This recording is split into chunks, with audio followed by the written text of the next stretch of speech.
Bismillahirrahmanirrahim. Alhamdulillahirabbil alamin wa bihi nasta'in ala umurid dunya waddin. Wassalatu wassalamu ala asyrafil anbiya wal mursalin sayyidina Muhammadin wa ala alihi wa ashabihi ajma'in. Qala al-musannif al-imam Abu Hamid Muhammad bin Muhammad al-Ghazali rahimahullah wa nafa'ana bi ulumihi wa qad warada fi akhbarin katsirah man hamma bi hasanati wa lam ya'malha kutibat lahu hasanah. Wa bi hadithi Abdullah bin Amr man kanatid dunya niyyatahu ja'alallahu faqrahu baina aynayhi wa faraqaha arghaba ma yakunu biha wa man takunil akhiratu niyyatahu ja'alallahu ta'ala ghinahu fi qalbihi wa jama'a alaihi day'atahu wa faraqaha azhada ma yakunu biha. Wa bi hadithi Ummi Salamah anna Nabiyya sallallahu alaihi wasallam zakara jaisan yukhsabu bihim bil baida faqultu ya Rasulullah yakunu bihim al mukrahu wal ajir faqala yuhsyaruna ala niyatihim. Wa qala Umar radhiyallahu anhu sami'tu Rasulullah sallallahu alaihi wasallam yaqul innama yaqtatilul muqtatilun ala niyyat ila akhir. Makna daripada kalam Al-Imam Hujjatul Islam Abu Hamid Al-Ghazali rahimahullah wa nafa'ana bi ulumih telah mendatang dalam hadis-hadis yang banyak. Di antaranya man hamma bi hasanati wa lam ya'malha kutibat lahu hasanah. Artinya barang siapa bercita-cita dengan suatu kebaikan dan ia tidak mengamalkannya, niscaya ditulis sebaginya satu kebaikan. Nah, maksud daripada ini hadis adalah orang-orang yang sudah membulatkan tikadnya, hatinya sudah bulat, sudah mantap untuk berbuat satu kebajikan. Namun karena ada sesuatu halangan yang kada bisa dihindari sehingga dia tidak sempat atau tidak jadi melakukan apa yang diniatkannya atau dicita-citakannya itu, maka dia mendapat satu kebaikan, satu pahala di sisi Allah Subhanahu wa ta'ala. Nah, ini salah satu di antara keutamaan niat seseorang.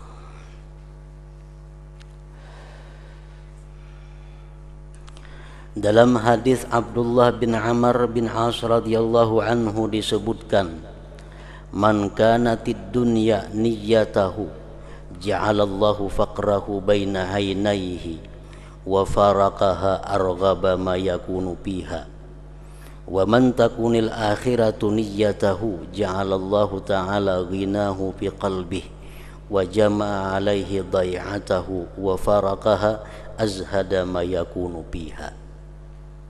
Artinya, barang siapa yang dunia itu menjadi niatnya, niscaya Allah menjadikan kepakirannya di hadapannya dan ia berpisah akan dunia dalam keadaan paling gemar sesuatu yang ia padanya.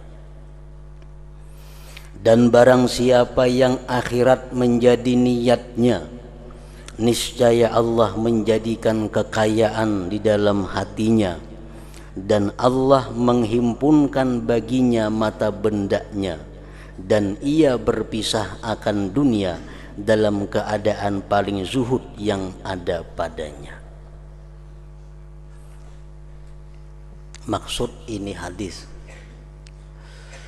seseorang berusaha, bekerja, niatnya itu untuk mencari dunia, untuk mengumpulkan dunia. Lalu dia berusaha dengan niat supaya bisa rumah kayak orang, supaya bisa kendaraan kayak orang, bisa ternak macam orang, bisa toko macam orang. Niatnya dunia. Lalu dia berusaha, bekerja. Nah, karena niatnya dunia tadi, Allah jadikan kepakiran itu di hadapannya. Artinya apa? Orang tersebut kada akan pernah merasa puas dengan apa yang dicapainya. Selalu merasa kurang. Selalu merasa kurang. Dan Allah matikan dia dalam keadaan dia sangat cinta kepada dunia itu. Nah, ini orang-orang yang bekerja, orang-orang yang berusaha dengan tujuan adalah dunia. Bagawi, mengapakah? Tujuan hendak bisi rumah kayak orang, hendak bisi kendaraan kayak orang, hendak bisi macam-macam perhiasan kayak orang, hendak nukar baju yang baik-baik kayak orang. Nah, itu ngarannya tujuannya mencari duit untuk dunia. Dihukum oleh Allah, pertama hidup selalu fakir, hatinya selalu kada pernah merasa kaya, dan mati dalam keadaan sangat cinta kepada dunia. Ini mati yang paling sakit ngarannya. Jadi kematian itu, sakitnya orang mati itu adalah lebih banyak sakitnya kepada sakit batin, sakit rohani, sakit hati.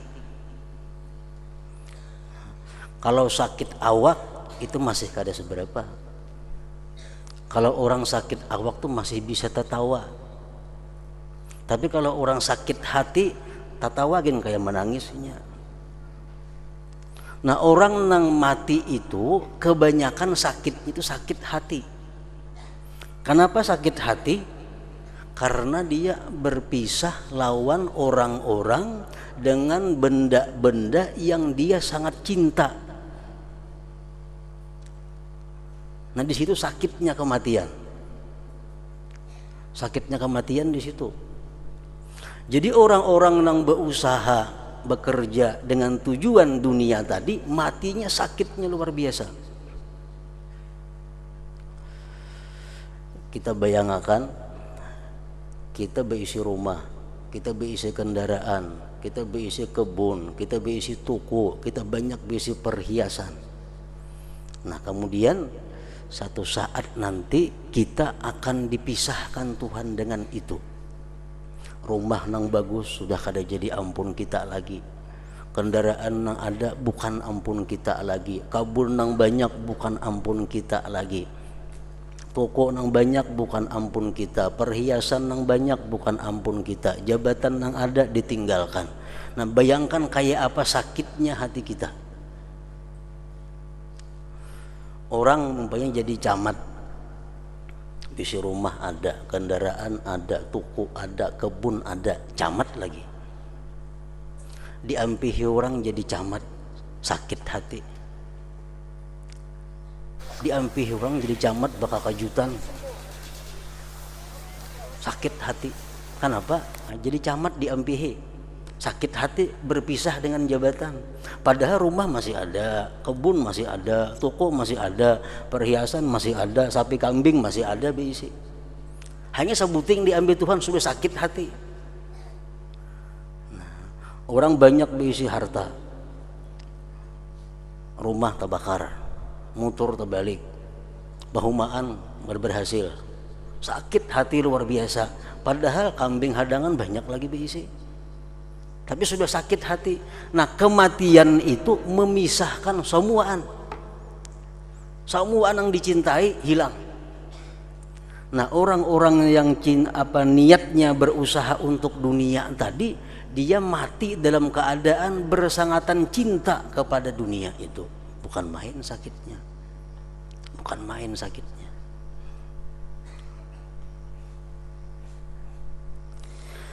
Nah, lalu sambungan hadis ini, siapa-siapa yang adalah niatnya itu akhirat, niatnya akhirat, itu Allah jadikan kekayaan dalam hatinya, dan Allah himpunkan mata bendanya dan Allah matikan dia dalam keadaan sedikit pun tidak ada cinta kepada dunia, nyaman matinya tuh, nyaman matinya. Orang berusaha bekerja niatnya supaya kawan naik haji, nah berarti ini niat untuk akhirat. Inya bekerja berusaha dengan niat supaya bisa menafkahi anak bininya, nah ini niat akhirat. Orang berusaha bekerja supaya bisa berbuat baik kepada keluarga, sosial, bersedekah. Orang berusaha dengan niat supaya bisa membantu fakir miskin, nah ini niat benang baik. Bila kita berusaha niatnya seperti itu, Allah berikan kekayaan dalam hati kita. Hati kita akan merasa kaya dengan apa yang diberikan Allah. Hati kita akan merasa puas dengan apa yang diberikan Allah. Dan kita mati dalam keadaan sangat zuhud, sangat tidak cinta kepada dunia. Kita bisi sandal 5, 4 nang kada kita sayangi, puang payal di pelatar, sebuting nang disayangi. Nah 4 itu hilang, ada bapak ya kita. 4 tuh hilang, tapi kita kada sayang lawan sandal itu, sakitlah hati. Kada apa-apa. Kenapa? Karena kita zuhud dengan sandal itu. Kita zuhud dengan sandal itu, hilang ke-4-nya, ya tuh ada apa-apa. Nah, itulah orang-orang yang berusaha dengan niat akhirat, dia mati dalam keadaan sedikit pun hatinya tidak ada mencintai dunia. Matinya lalu nyaman. Wa faraqaha azhada ma yakunu biha.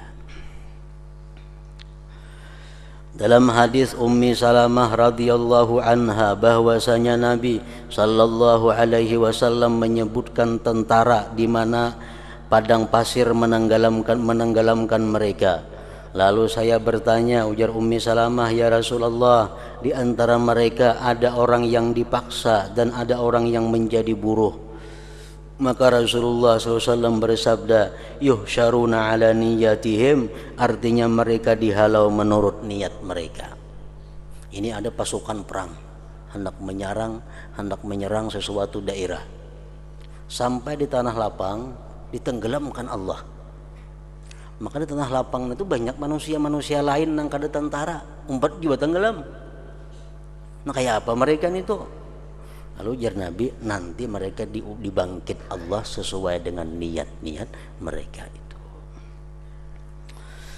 Umar radhiyallahu anhu berkata, saya mendengar Rasulullah sallallahu alaihi wasallam bersabda, innama yaqtatilul muqtatilun 'alan niyat. Artinya sesungguhnya orang-orang yang berperang itu berperang menurut niat mereka. Belum tentu orang yang perang sabilillah itu baik, tergantung niat mereka.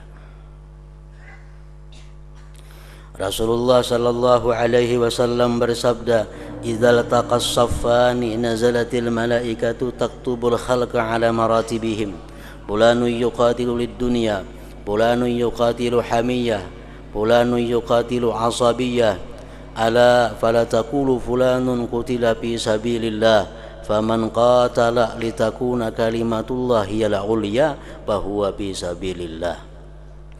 Artinya apabila dua barisan perang bertemu, Islam lawan kafir, dua pasukan bertemu, maka malaikat turun untuk menulis manusia menurut tingkatan mereka.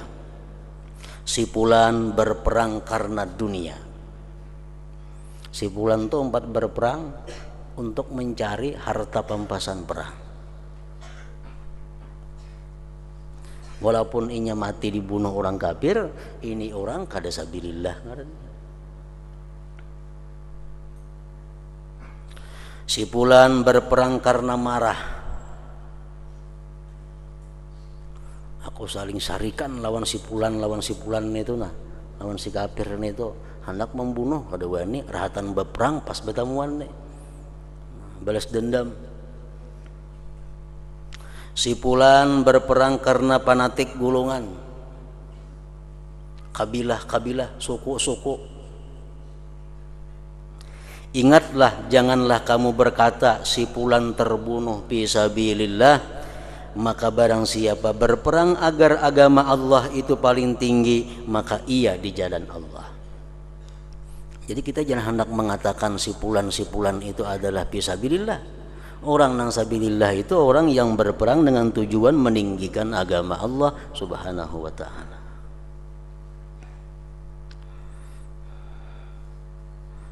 Jadi sesuai dengan hadis yang dahulu bahwa Allah tidak memandang kepada rupa kalian, Allah tidak memandang kepada kekuatan kalian, tapi Allah memandang kepada qulubikum wa amalikum. Allah memandang kepada amal, pada hati kamu dan amal kamu. Jadi hati dipandang Allah dahulu. Bila niatnya bagus, hanya selanjutnya Allah menilai amal perbuatannya.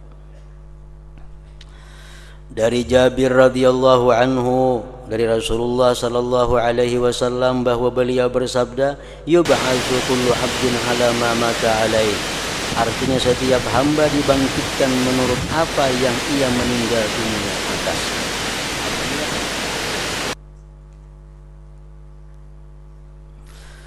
Dalam hadis Al-Ahnaf dari Abi Bakrah bahwa Rasulullah sallallahu alaihi wasallam bersabda, "Idzal taqal muslimani bisayfayhima fal qatilu wal maqtulu pinnar." Qila ya Rasulullah, hadzal qatilu fama balul maqtul? Qala li'annahu arada qatla sahibih. Artinya, apabila dua orang muslim bertemu dengan pedang keduanya, sama pada orang Islam bakalahi bepedang kedua-duanya, belading kedua-duanya, maka yang membunuh dan yang dibunuh berada di neraka kedua-duanya. Nang dibunuh masuk neraka, nang membunuh pun masuk neraka juga. Ditanyakan, wahai Rasulullah, ini yang membunuh masuk neraka, kan wajar aja membunuh, wajar membunuh masuk neraka. Maka bagaimana keadaan orang yang dibunuh masuk neraka? Kenapa yang dibunuh masuk neraka juga? Beliau bersabda, karena ia berkehendak membunuh temannya. Tapi tak dahulu orang misal pada belading. Nah, jadi nang saikong itu masuk neraka karena amal perbuatannya, nang saikong masuk neraka karena niatnya. Karena niat.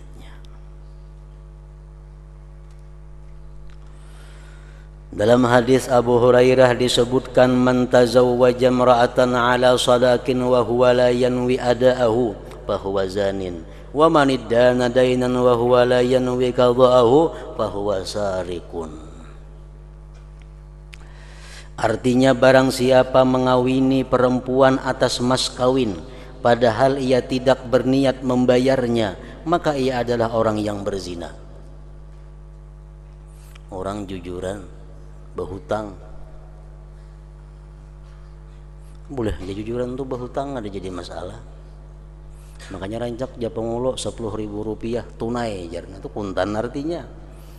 Bila kata disebut tunainya itu boleh aja 2 tahun hanya dibayari.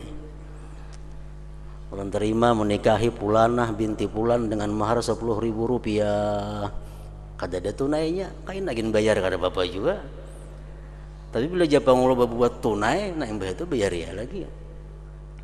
Nah, orang mengawini perempuan ini dengan niat pacang kada bayar jujuran. Berniat sudah berhutang pacang kada dibayari, maka dia hukumnya berzina dengan perempuan itu. Nang laki-lakinya Jepang nih berzina. Kenapa? Karena niatnya. Padahal berakad nikah, bersaksi, berpengulo, beruhan. Cuma karena niatnya pacang kada bayar jujuran, dihukumkan sebagai zina. Dan barang siapa berhutang suatu hutang sedangkan ia tidak berniat melunasi hutangnya, maka ia adalah pencuri. Berhutang Di hati sudah benar pajang kada bayar. Nah, itu dicatat oleh Allah sebagai pencuri. Tapi barang siapa berhutang dengan niat membayarnya, nah Allah akan membantu membayarnya. Bila kada tabayar dalam dunia, di akhirat kena Allah akan membayarkannya.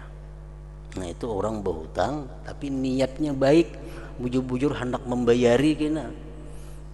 Kada tabayari, kada tidak dibayarkan, mati Allah kena membayarinya.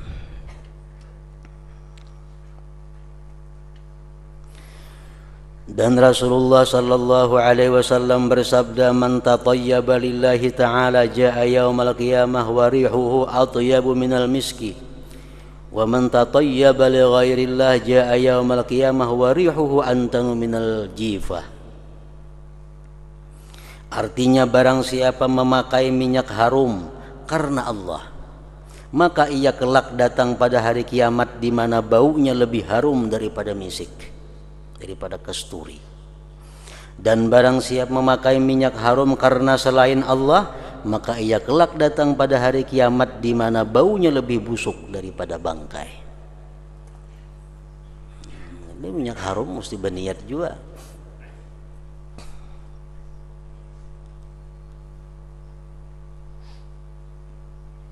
Minyak harum perkara yang mubah pada dasarnya, perkara yang dibolehkan itu pada dasarnya. Dalam kitab Qutul Qulub disebutkan demikian, bahwa minyak harum itu adalah perkara yang mubah pada dasarnya. Nah, lalu tergantung niat kita. Niat kita baik, dia akan membawa pahala. Niat kita kada baik, dia akan membawa kepada dosa. Dalam kitab Manhajus Sawi dijelaskan bahwa kalau kita berminyak harum, supaya kita banyak mendapat pahala dengan berminyak harum itu, maka diperlukan beberapa niat yang baik supaya pahala dan di akhirat kita bau harum lebih daripada bau harumnya kasturi. Yang pertama, kita berniat berminyak harum itu ittiba' sunnatir rasul, mengikuti sunnah Rasul. Rasulullah ketujuh sih berminyak harum, jadi aku ketujuh juga.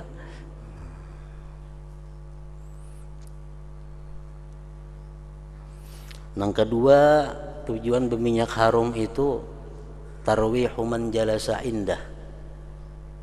Tarwihu man jalasa indah, berminyak harum tujuannya menyenangkan orang-orang yang duduk di sampingku.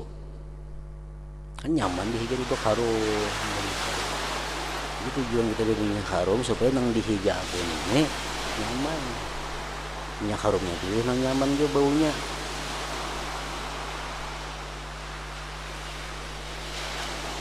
Tarwihu man jalasa indah. Yang ketiga, tujuan berminyak harum itu adalah daf'ur rawaihil karihah al-mu'diyah lil ghair.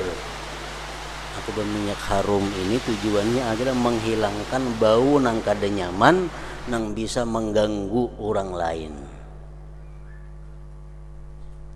Kita berminyak harum sebelah nyobalah kada apa-apa juga. Nah, jadi kita berminyak harum ini tujuannya supaya menghilangkan bau nang kada nyaman nang mengganggu orang lain. Kan ada hadis Nabi yang mengatakan, jar Nabi, orang-orang nang makan bawang mantah nito jangan umpat berjamaah di masjid kami. Kenapa? Bau awaknya mengganggu orang di sekitarnya. Nah, jadi aku berminyak harum ini tujuannya untuk menghilangkan bau nang kada nyaman.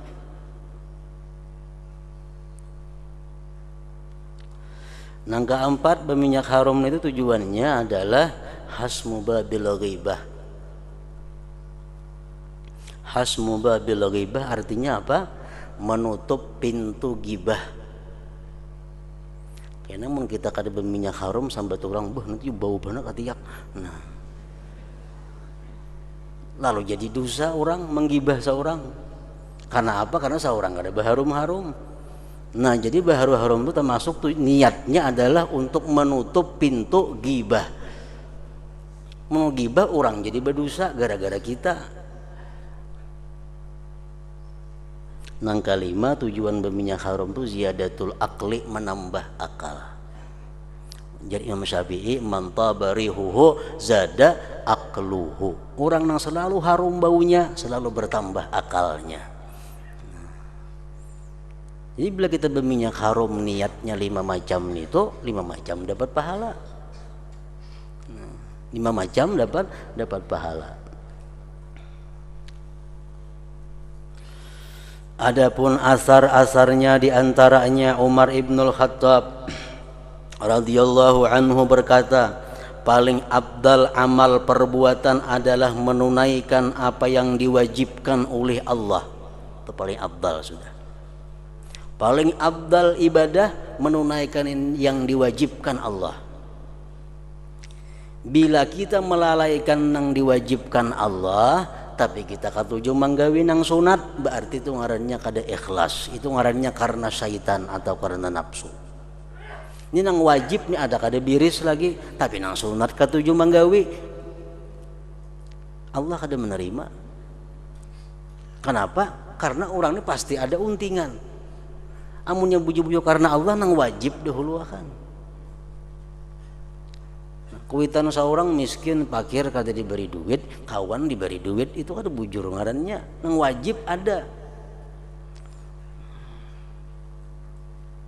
Paling abdal amal perbuatan adalah menunaikan apa yang diwajibkan oleh Allah.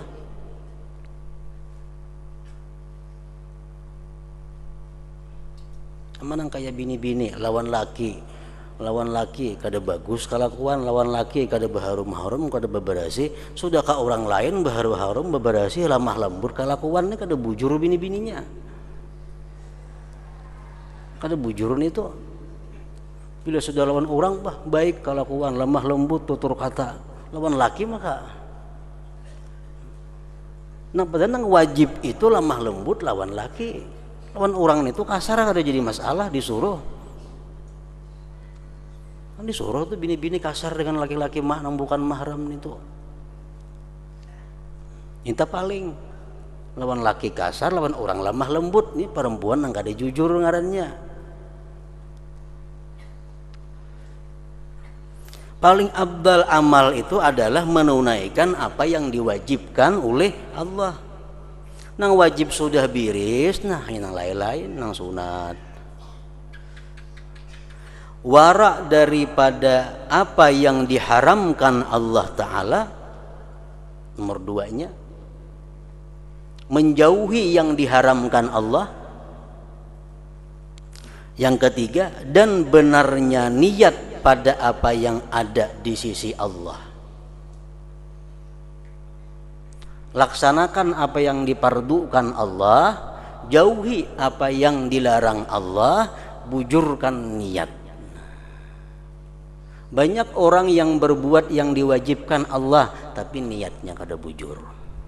Ada orang nang wara menjauhi yang diharamkan Allah tapi tujuannya supaya dipuji orang, niatnya kada bujur. Salim bin Abdullah menulis surat kepada Umar bin Abdul Aziz, ketahuilah bahwa pertolongan Allah Ta'ala terhadap hamba itu menurut kadar niatnya. Maka barang siapa sempurna niatnya, niscaya sempurna pertolongan Allah kepadanya. Aku berusaha niatku supaya kawan naik haji, ditolong Allah. Seapa besarnya niat kita, seapa besarnya dorongan kita, ditolong oleh Allah. Dan barang siapa kurang niatnya, bebaya ada niat, niscaya kurang pertolongan Allah kepadanya menurut kadarnya juga. Sebagian orang salaf berkata, banyak perbuatan yang kecil yang dibesarkan oleh niat, dan banyak amal perbuatan yang besar yang dikecilkan oleh niat. Perbuatan itu besar, cuma pahalanya halus, karena niatnya halus. Ada amal perbuatan inting tapi niatnya besar, dibesarkan oleh Allah. Macam minyak harum tadi, inting, culitan sekali samprut, inting, tapi niatnya macam-macam.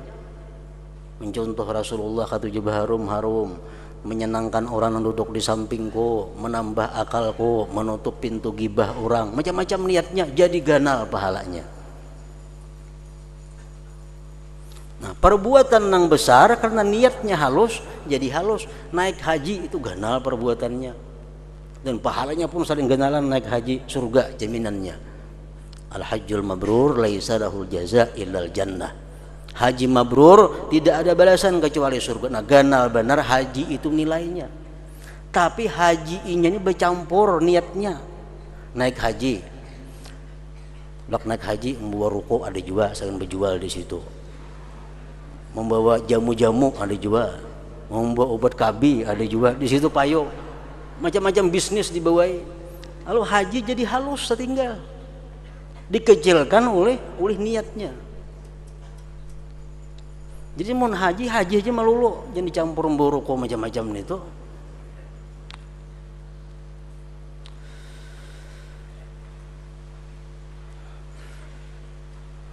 Banyak perbuatan yang kecil yang disebabkan oleh niat, dan banyak amal perbuatan yang besar yang dikecilkan oleh niat.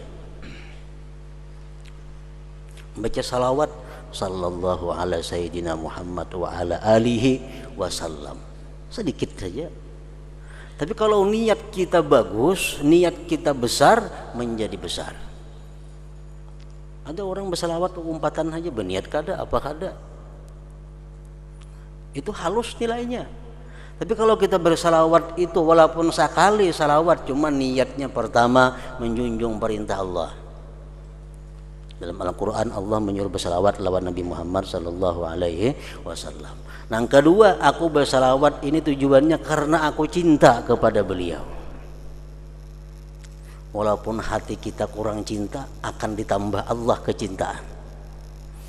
Yang ketiga, aku bersalawat ini karena syauqan ilaih, karena aku rindu kepada beliau. Walaupun kita kurang rindu, akan ditambah Allah kerinduan kepada Nabi. Yang keempat, niat kita untuk membesarkan haknya Nabi Muhammad sallallahu alaihi wasallam. Yang kelima, tujuannya karena membesarkan, karena cinta kepada keluarga Nabi Muhammad sallallahu alaihi wasallam. Nah, sekali aja bersalawat sallallahu alaihi wasallam Muhammad wa ala alihi wasallam, tapi saling ganalan pahalanya. Kenapa? Niatnya ganal. Niatnya ganal. Kayak duit salamber cuma 100.000, ganal nilainya.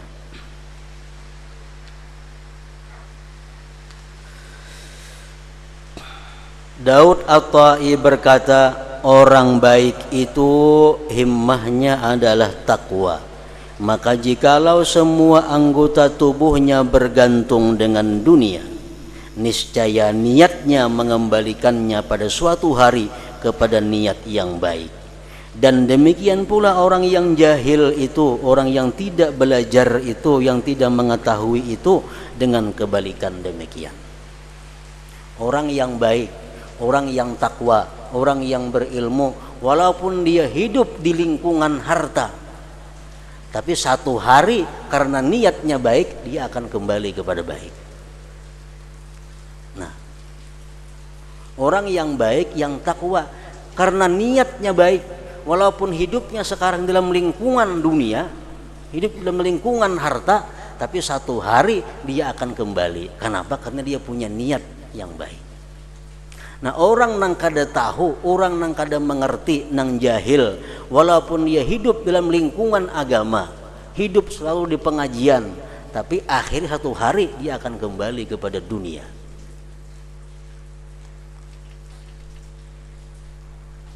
Dan demikian pula orang yang jahil itu dengan kebalikan demikian. As-Sauri berkata, mereka mempelajari niat amal perbuatan sebagaimana mereka mempelajari amal perbuatan. Nak berdagang, betakun kayak apa cara berdagang. Oh, cara berdagang itu ada akadnya, ada ininya, ada itunya. Itu belajar cara berdagang, dan mereka pun belajar kayak apa cara niatnya berdagang itu. Hendak makan kayak apa, makan yang baik, apa niatnya makan itu. Hendak guring, apa niatnya guring itu. Hendak kawin, apa niatnya kawin. Semuaan betakun belajar tentang niatnya. Nah itu orang-orang dahulu. Mereka mempelajari niat amal perbuatan sebagaimana mereka mempelajari amal perbuatan.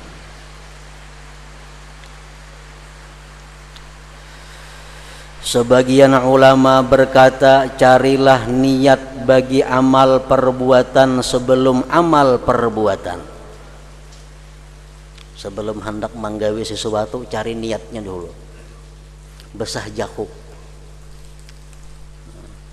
Hendak apa-apa, hendak kemana-mana, niatnya dulu. Ngapa niatnya? Carilah niat bagi amal perbuatan sebelum amal perbuatan. Dan selama kamu terus-menerus berniat kebaikan, maka kamu dalam kebaikan. Kita duduk di masjid jam 5 kamarian. Duduk di masjid. Kenapa duduk di masjid? Niatnya menunggu maghrib. Menunggu maghrib niatnya. Duduk di masjid. Mana taguringan duduknya. Tapi niatnya menunggu maghrib. Nah, mulai pukul 5 sampai maghrib, ia dicatat Allah sebagai orang yang selalu sembahyang maghrib. Selalu kebaikan. Karena niatnya tadi.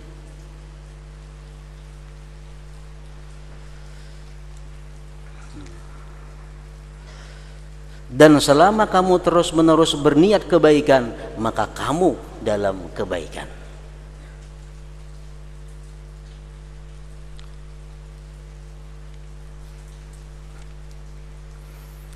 Sama orang nang menunda pembayaran hutang karena orangnya kada mampu.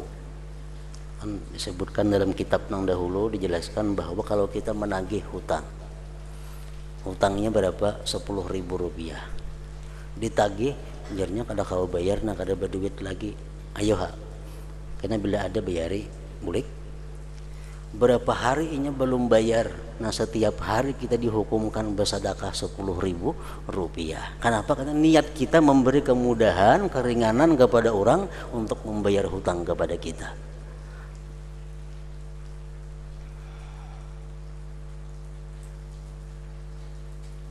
Sebagian murid berkeliling kepada para ulama seraya berkata, sebagian murid berkeliling kepada para ulama seraya berkata, siapa yang menunjukkan aku kepada suatu amal perbuatan yang senantiasa saya melakukannya karena Allah Ta'ala. Orang ini mencari ilmu. Ilmu yang dicari apa? Ilmunya kayak apa supaya beramal itu karena Allah terus. Mencari ilmu itu yang dicari, keliling kemana-mana, mencari satu amal perbuatan yang senantiasa saya melakukannya karena Allah Ta'ala.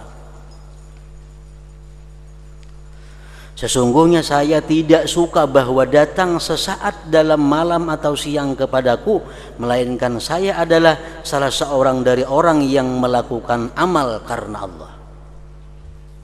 Kok kada hakun dalam sehari samalaman nih ada amal nang kada karena Allah,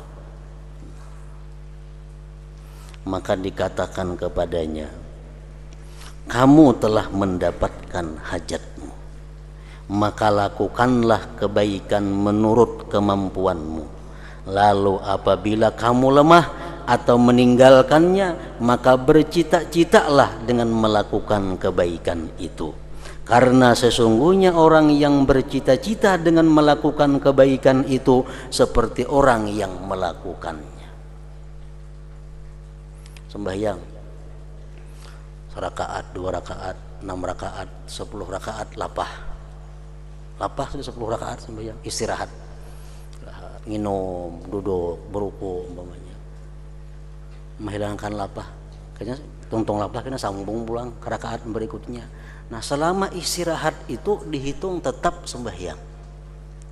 Kenapa? Karena kita mencari tenaga untuk melakukan sembahyang yang berikutnya. Itu niat ngarannya. Baca Quran malam hari, baca Quran, mengantuk sudah mata, mengantuk mata, bawa guring dulu. Karena membangun sambung pulang, guring 3 jam, bangun baca pulang Quran. Nah, selama guring 3 jam tadi kita dicatat orang yang baca Al-Quran. Baca Al-Quran. Kenapa? Karena niat kita guring itu adalah untuk memperkuat tenaga, menambah tenaga supaya bisa selanjutnya membaca Al-Quran. Nah, jadi amun kita bisa memainkan niat ini, kadada hari, kadada saat, nang kadada ibadah dilakukan. Selalu ibadah atau yang bernilai dengan nilai ibadah. Nilai ibadah. Baca salawat 100 kali, tapi kadada niat napa-napa. Umpatan aja, Allahumma shalli ala Muhammad, Allahumma shalli alaihi wasallam. Berapa kali membaca? 100 kali. Orang sekali aja baca salawat, tapi niat pun orang gana. Niat orang bagus, sekali aja baca salawat. Kalah beratus-ratus kali nang niatnya kada jelas tadi. Begitu pula sebagian orang salaf berkata, sesungguhnya kenikmatan Allah atasmu itu lebih banyak daripada kamu menghitungnya. Kada kamu menghitung nikmat Allah, kada kehitungan sudah. Dan sesungguhnya dosa-dosa itu lebih tersembunyi daripada kamu mengetahuinya. Kalau kita menghitung dosa, kada kehitungan juga.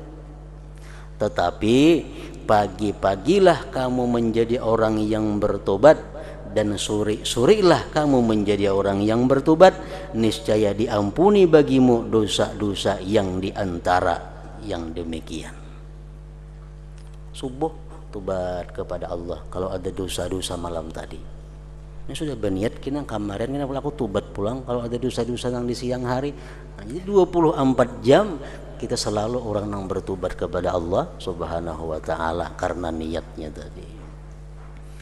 Nah, ke situ Nabi Isa alaihissalam bersabda,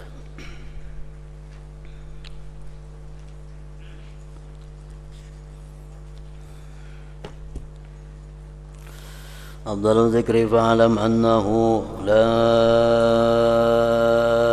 ilaha illallah Muhammadur Rasulullah, la ilaha illallah Muhammadur Rasulullah, la ilaha illallah Muhammadur Rasulullah, la ilaha illallah, la ilaha illallah, la ilaha illallah, la ilaha illallah, la ilaha illallah. Allahu Allah, Allahu Allah, Allahu Allah, Allahu Allah, Allahu Allah, Allahu Allah, Allahu Allah, Allahu Allah, Allahu Allah, Allahu Allah, Allahu Allah, Allahu Allah, la ilaha illallah Muhammadur Rasulullah, la ilaha illallah Muhammadur Rasulullah, la ilaha illallah Muhammadur Rasulullah, la ilaha illallah. Al-Fatihah. Ila halatin Nabi.